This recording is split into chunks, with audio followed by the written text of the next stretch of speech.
ఇలా ధీటుగా తిరగబడతామని హెచ్చరించింది. పాక్ చర్యలకు ప్రతి చర్యలు ఖచ్చితంగా ఉంటాయని స్పష్టం చేసింది.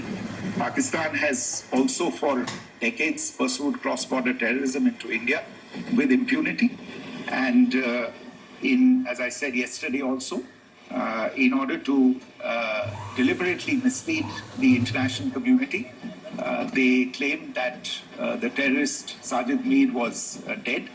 They came under pressure, and Sajid Mir was then brought back to life, arrested, and is now apparently in Pakistani custody.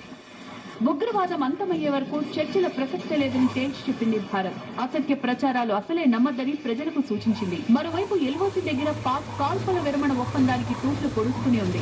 Jammu, Kupwara, Baramulla, Uri, Poonch, మెందార్, Rajouri సెక్టార్లలో Pak అమాయక ప్రజలపై కాల్పులకి తెగబడుతోంది. మోర్టార్లు, భారీ శతఘ్నులతో దాడులు చేస్తోంది. దాయాది దాడులు చేస్తున్న క్రమంలోనే భారత్ ప్రతి దాడులు చేయక తప్పని పరిస్థితి ఏర్పడింది.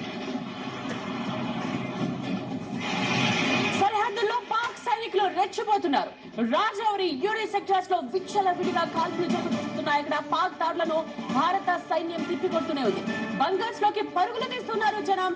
ప్రజలు బయటకు రావద్దని ఇప్పటికే సూచనలు అందాయి. ఇరు దేశాల కాల్పులు కూడా ప్రస్తుతం అక్కడ కొనసాగుతూనే ఉంది.